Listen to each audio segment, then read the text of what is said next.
A las 6:47 p.m. del 20 de diciembre de 1988, el suboficial del ejército James W. Hall III entró en la habitación 226 del Hotel Days Inn en Savannah, Georgia, llevando un sobre de Manila.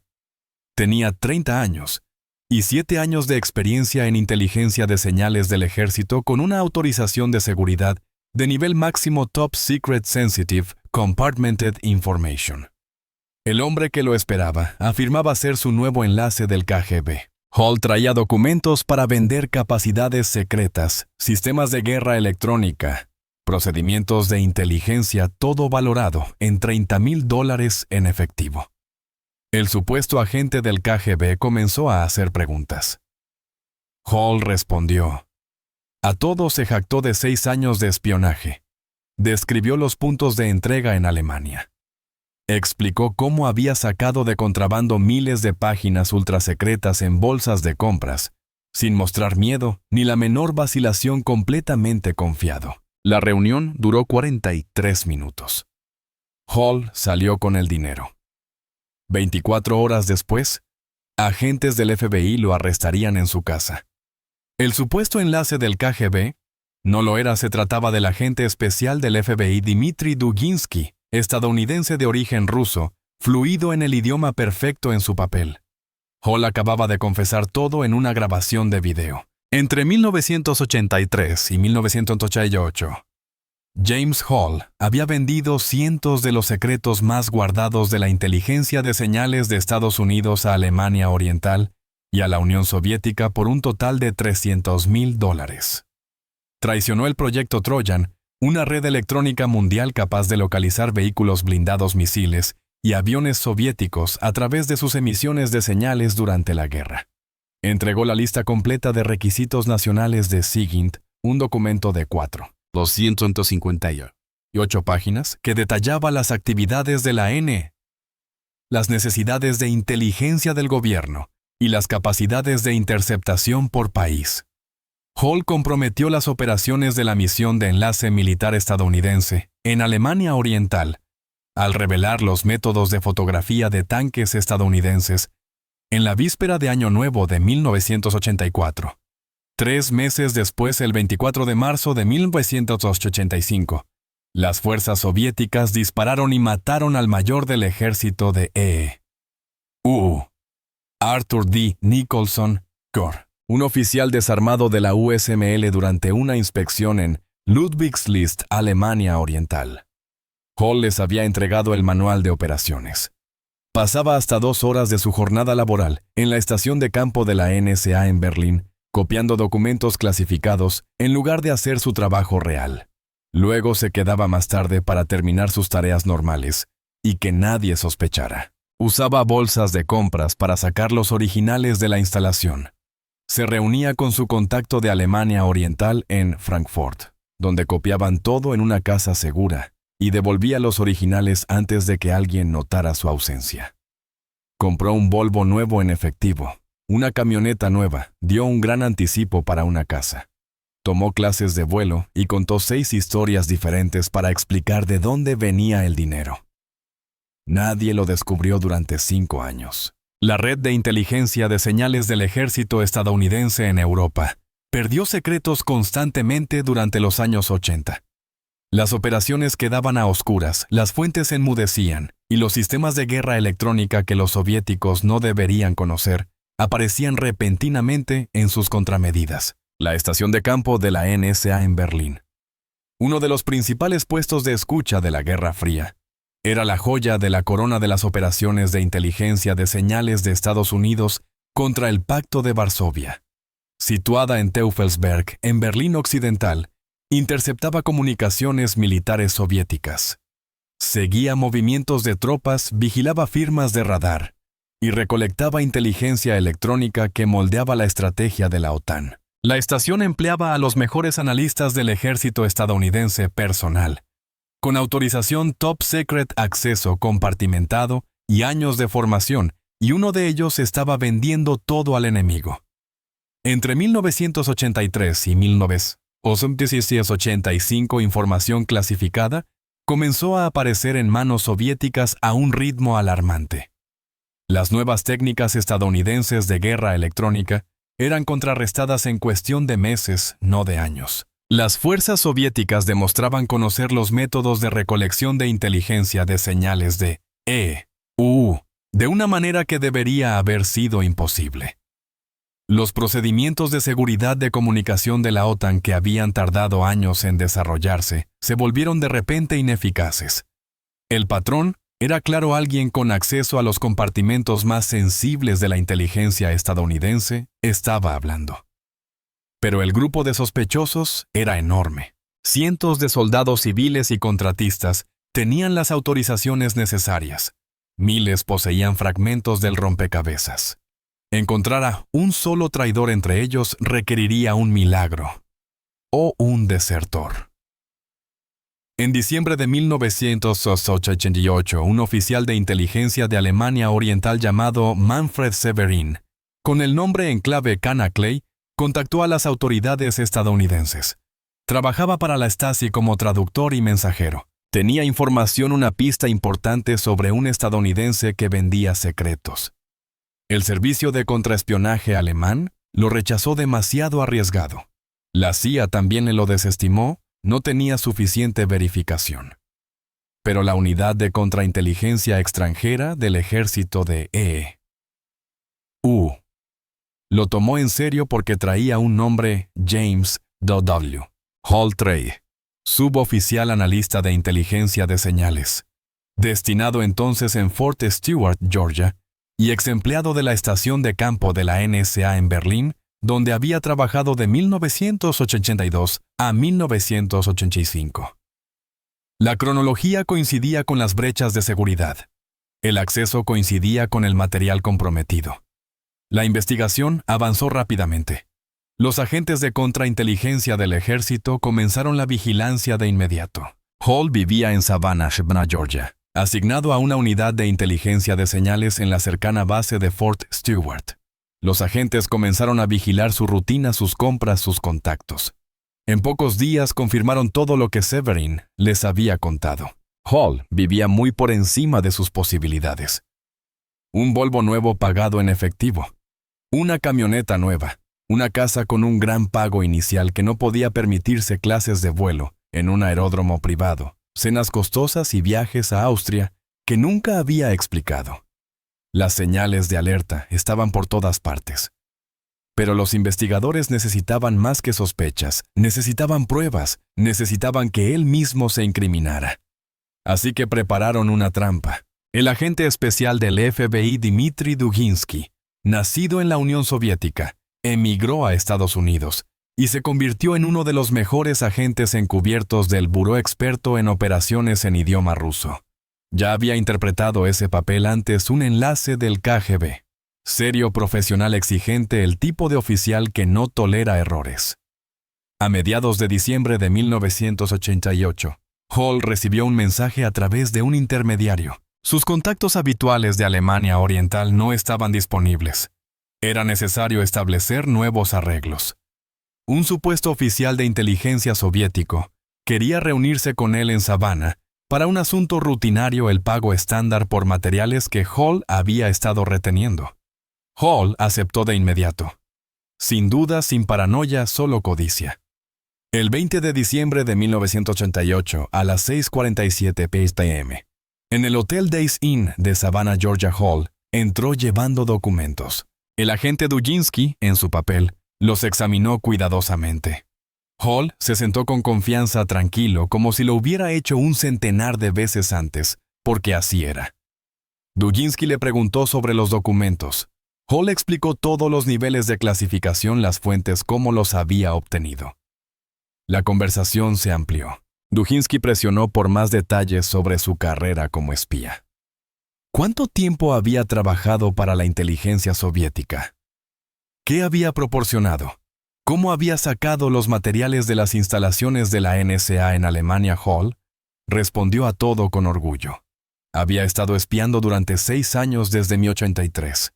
Había vendido información de inteligencia ultra secreta tanto a Alemania Oriental como a la Unión Soviética. En la estación de campo de la NSA en Berlín, Pasaba hasta 2 horas al día copiando documentos clasificados.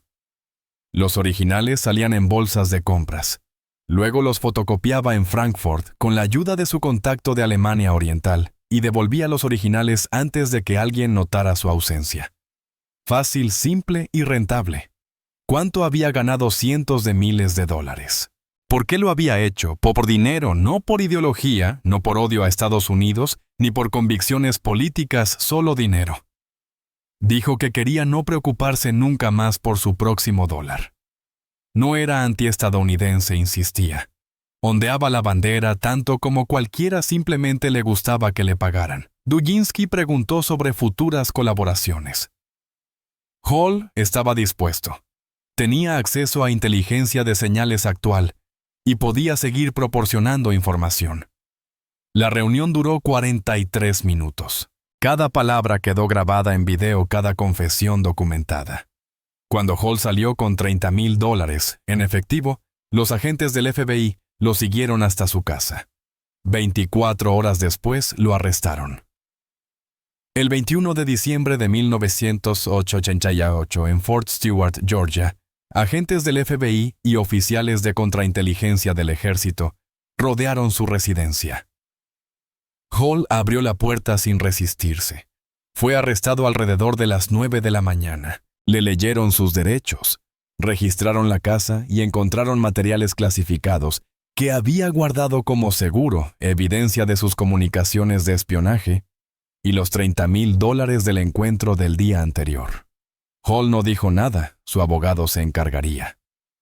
Ese mismo día, el FBI también arrestó en Tampa, Florida, a Hüseyin Yildirim, ciudadano estadounidense naturalizado de origen turco de 60 años, mecánico de automóviles de profesión. Yildirim había sido el mensajero de Hall, transportando materiales entre él y los oficiales de inteligencia de Alemania Oriental. También conocía al contacto de Hall en Alemania Oriental que usaba el nombre en clave Der Meister, el maestro.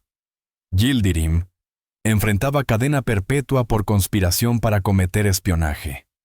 Su arresto cerró la red. La investigación había terminado, pero la evaluación de los daños apenas comenzaba. La unidad de contrainteligencia extranjera del ejército de EQ empezó de inmediato a catalogar todo lo que Hall había traicionado. La lista era asombrosa. El proyecto Trojan, una red mundial de guerra electrónica diseñada para localizar y atacar activos militares soviéticos por sus emisiones electrónicas en tiempos de guerra, había sido comprometido. Los soviéticos ahora sabían cómo funcionaba, cómo contrarrestarlo y cómo engañarlo. Años de desarrollo y miles de millones de dólares en despliegue quedaron parcialmente inutilizados por un traidor con una fotocopiadora. La lista nacional de requisitos de SIGINT, de 4.158 páginas, que detallaba cada prioridad, objetivo y capacidad de inteligencia de señales del gobierno estadounidense, también fue comprometida. Los soviéticos sabían exactamente qué escuchaba Estados Unidos, dónde y cómo. Podían reorganizar toda su seguridad en comunicaciones basándose en ese único documento. Los procedimientos operativos de la estación de campo de la NSA en Berlín también fueron comprometidos.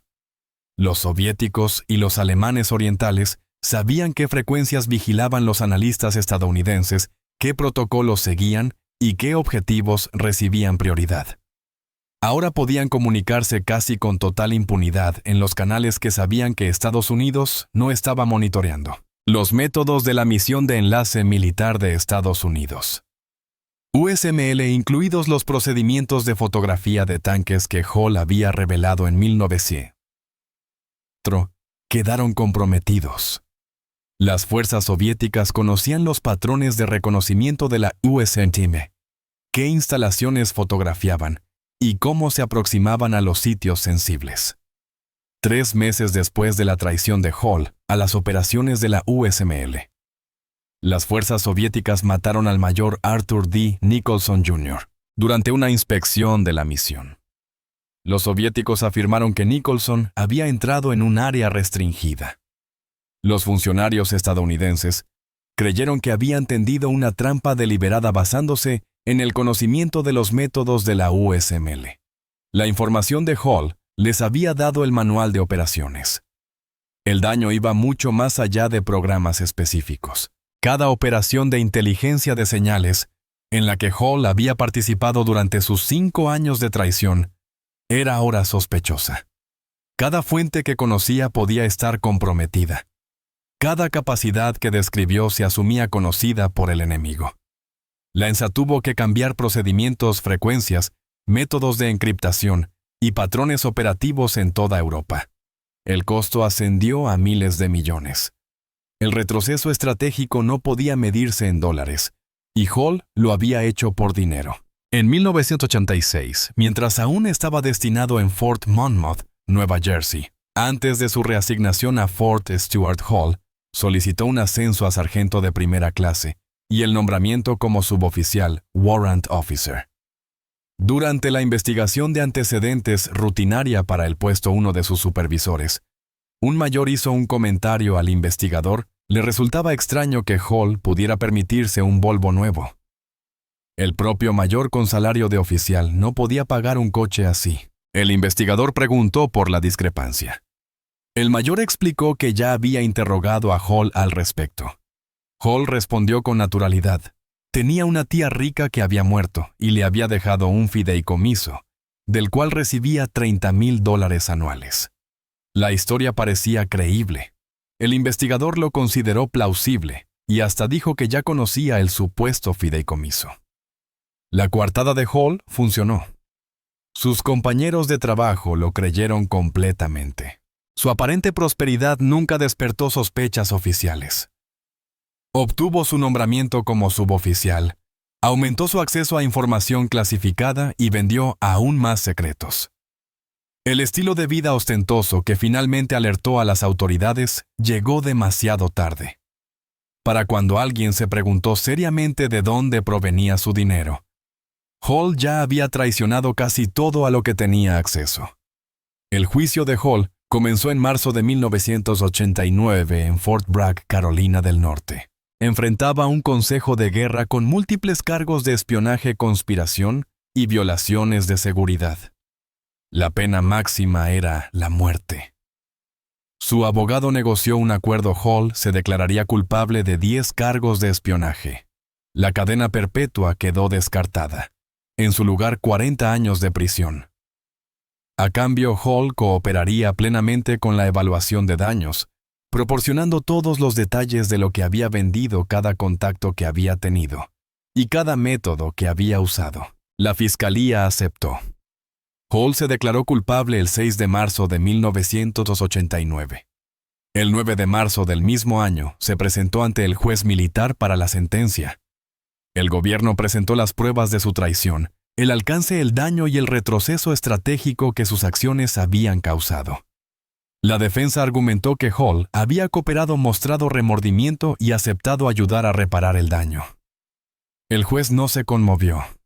James W. Hall III fue condenado a 40 años de prisión, multado con $50,000 y obligado a devolver todas las ganancias obtenidas de sus actividades de espionaje. Recibió una baja deshonrosa del Ejército de los Estados Unidos y fue enviado a cumplir su condena en el United States Disciplinary Barracks de Fort Leavenworth, Kansas, una prisión militar de máxima seguridad que albergaba a los peores delincuentes de las Fuerzas Armadas. 6 meses después, Hussein Yildirim fue juzgado en un tribunal federal en Washington, D.C., por su papel como mensajero de Hall. El 20 de julio de 1989, fue declarado culpable de todos los cargos. El 20 de septiembre de 1989 fue condenado a cadena perpetua. Yildirim, ciudadano estadounidense naturalizado de 61 años, pasaría el resto de su vida en prisión federal por ayudar a Hall a pasar secretos a Alemania Oriental. El juez no mostró clemencia.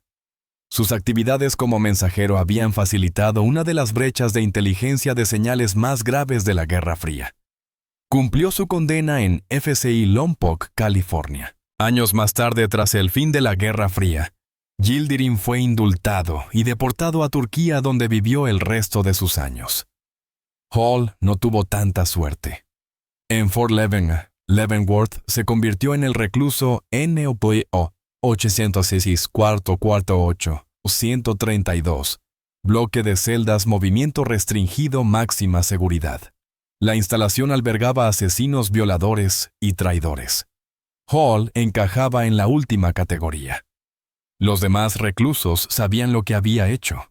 Algunos lo respetaban, la mayoría no. Espiar por dinero no tenía honor ni siquiera entre criminales. Hall se mantuvo al margen, cumplió su condena en silencio y evitó problemas. En 2006, la autora Christy McCrackis lo entrevistó en prisión para su libro Seduced by Secrets, Inside the Stasi's Spytech World, la primera entrevista carcelaria que Hall concedía. Ella le preguntó por qué lo había hecho. Hall respondió con franqueza. Se llamó a sí mismo un bastardo traidor, no un espía de la Guerra Fría. Dijo, no tener ideología ni convicciones políticas, solo codicia. Quería dinero y no le importaban las consecuencias. Y obtuvo ambas cosas. Hall cumplió 22 años de su condena de 40. Fue liberado en septiembre de 2011, tras obtener créditos por buena conducta. Tenía 50 años. La Guerra Fría que había traicionado había terminado hacía 20. La Unión Soviética había colapsado.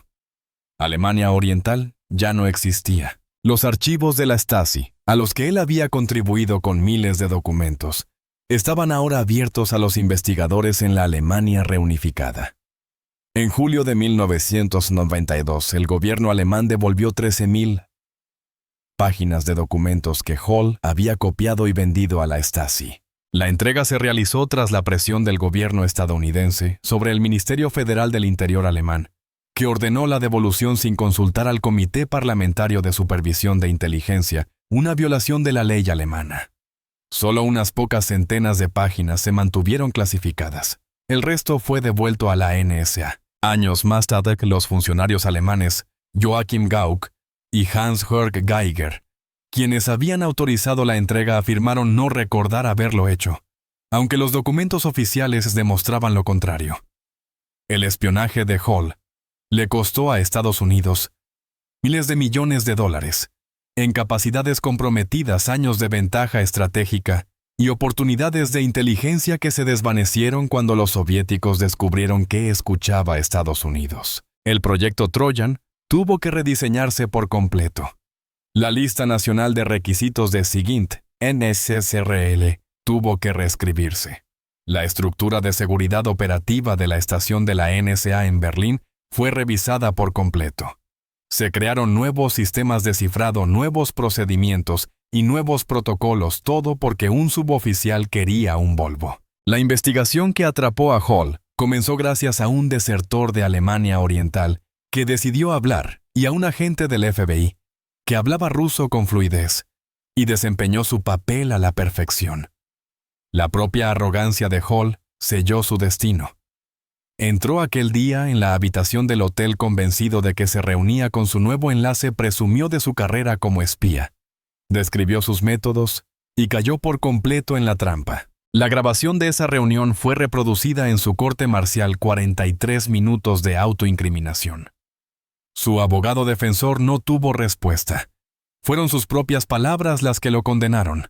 Después de su liberación en 2011, Hall desapareció en el anonimato.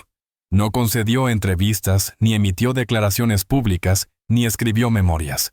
Permaneció bajo supervisión federal, llevando una vida tranquila. El hombre pequeño que había traicionado algunos de los secretos más resguardados de la Guerra Fría estadounidense, se convirtió en una nota al pie en la historia del espionaje, recordado principalmente por profesionales de inteligencia que estudian amenazas internas y por historiadores que investigan el espionaje de la Guerra Fría. Su caso todavía se enseña en las escuelas de inteligencia militar, en los centros de formación del FBI y en los programas de seguridad de la NSA. La lección siempre es la misma: los problemas financieros crean vulnerabilidades. La riqueza inexplicable es una señal de alerta. El análisis del estilo de vida funciona, y a veces los espías más dañinos no son los creyentes ideológicos, sino los hombres codiciosos, que no se preocupan por las consecuencias. James W. Hall III vendió 6 años de secretos de inteligencia de señales de Estados Unidos por $300,000, unos $50,000 al año, menos de $5,000 al mes. Por ese precio comprometió sistemas de guerra electrónica valorados en miles de millones, traicionó métodos operativos que tardaron décadas en desarrollarse y entregó a los soviéticos un mapa completo de las prioridades de inteligencia estadounidenses. Ayudó indirectamente a matar al mayor Arthur Nicholson Jr., al revelar a las fuerzas soviéticas los métodos de la USMC, permitiéndoles tender una trampa. Obligó a la NSA a reestructurar toda su red de inteligencia de señales en Europa y dio a los enemigos de Estados Unidos una ventaja de 5 años para contrarrestar las capacidades de inteligencia estadounidenses. Y lo hizo por el precio de un coche de lujo y una casa. La ironía es brutal. Hall trabajaba hasta tarde todos los días para terminar sus tareas normales porque había pasado horas copiando secretos para vender. Sus supervisores pensaban que era dedicado, trabajador y comprometido. Nunca sospecharon que se quedaba hasta tarde porque había pasado su jornada laboral cometiendo traición. Contó 6 historias distintas sobre su dinero. Una herencia, un fideicomiso, inversiones inmobiliarias, éxitos en la bolsa, dinero familiar, ganancias de apuestas. Nadie lo cuestionó seriamente hasta que un desertor de Alemania Oriental dio su nombre. El mayor que había notado el Volvo de Hall y preguntado por él, había hecho exactamente lo que exigían los procedimientos de seguridad. Reportó la discrepancia a los investigadores. Ellos la documentaron y luego aceptaron la coartada sin verificarla. Nadie comprobó si el fideicomiso existía. Nadie contactó a la familia de Hall para confirmar la muerte de la supuesta tía. Nadie auditó sus finanzas para ver de dónde provenía realmente el dinero. Lo registraron en un informe y siguieron adelante. Esa falla costó miles de millones, comprometió la inteligencia estadounidense y provocó años de desventaja estratégica.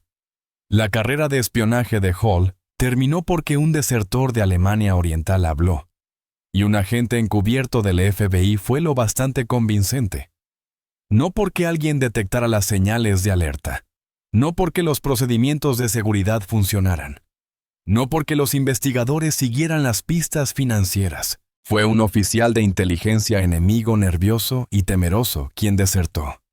Así fue como el ejército de Estados Unidos logró finalmente detener a James W. Hall. Después de 6 años de traición, el caso cambió los procedimientos de seguridad en la inteligencia militar. Se ampliaron los requisitos de declaración financiera. Las investigaciones sobre el estilo de vida se volvieron rutinarias. Los exámenes con polígrafo aumentaron en frecuencia y profundidad. Los supervisores recibieron entrenamiento para reconocer indicadores de amenazas internas. Los investigadores de antecedentes aprendieron a verificar las afirmaciones financieras en lugar de simplemente documentarlas. El personal de seguridad aprendió que la riqueza inexplicable no es solo sospechosa, sino que a menudo es el primer signo visible de espionaje. Los cambios llegaron demasiado tarde para detener a Hall, pero han ayudado a capturar a otros desde entonces. En las décadas posteriores a su arresto, el ejército y la comunidad de inteligencia de Estados Unidos han detectado numerosas amenazas internas mediante la vigilancia financiera, riqueza repentina, grandes compras, ingresos inexplicables, estilos de vida que no coinciden con el salario.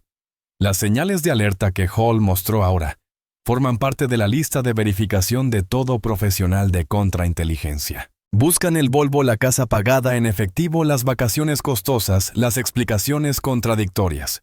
Ahora verifican en lugar de aceptar. Investigan en lugar de documentar porque Hall les mostró lo que ocurre cuando no lo hacen. Por eso se cuentan estas historias no para glorificar el espionaje ni convertir a los espías en personajes de película, sino para recordar lo que está en juego cuando alguien traiciona la confianza. Hall vendió secretos de inteligencia de señales por dinero. Esos secretos ayudaron a la Unión Soviética a contrarrestar las capacidades de guerra electrónica estadounidenses, a reorganizar su seguridad en las comunicaciones y a dirigir sus esfuerzos de contrainteligencia. El daño estratégico duró años. El costo financiero ascendió a miles de millones. Las oportunidades de inteligencia perdidas jamás pudieron recuperarse.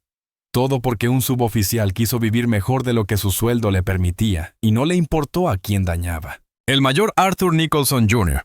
tenía 44 años cuando las fuerzas soviéticas lo mataron el 24 de marzo de 1985 en Ludwigs, Alemania Oriental.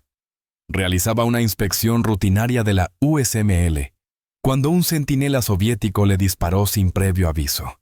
Los soviéticos afirmaron que Nicholson había entrado en un área restringida e ignorado las órdenes de detenerse.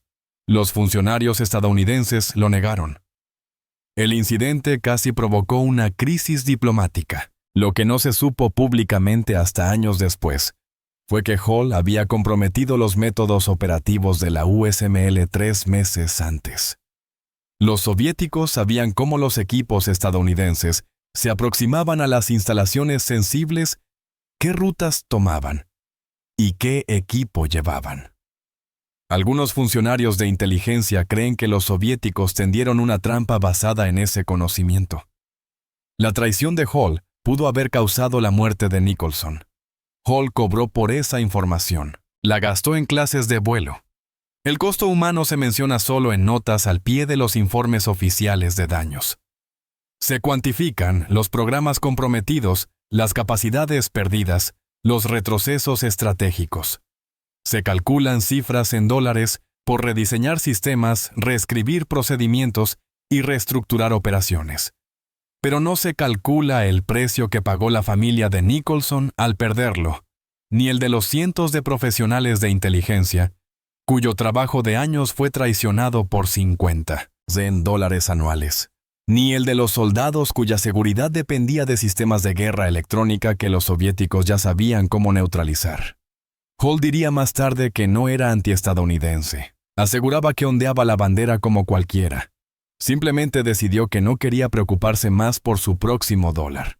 Así que vendió los secretos de su país durante 6 años hasta que un oficial de inteligencia de Alemania Oriental desertó y reveló su nombre. Hall cumplió 22 años de prisión, salió en 2011 y desapareció. Vive en algún lugar bajo supervisión federal.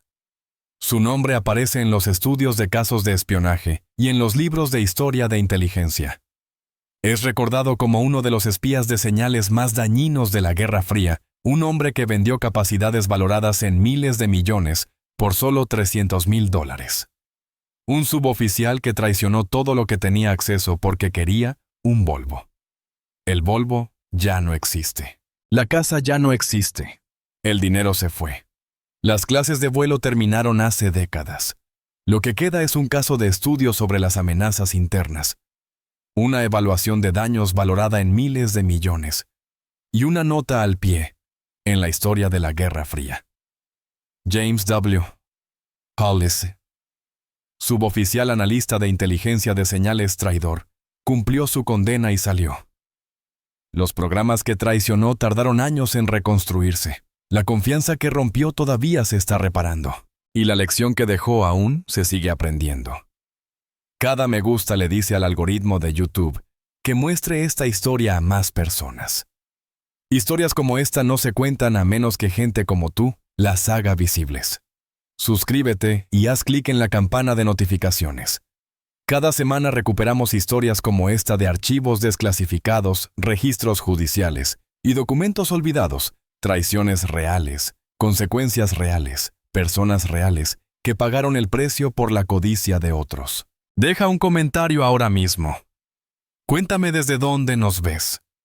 Si trabajas en inteligencia o en fuerzas del orden, si alguien de tu familia sirvió durante la Guerra Fría, o simplemente escribe nunca olvidar para que sepamos que estás aquí.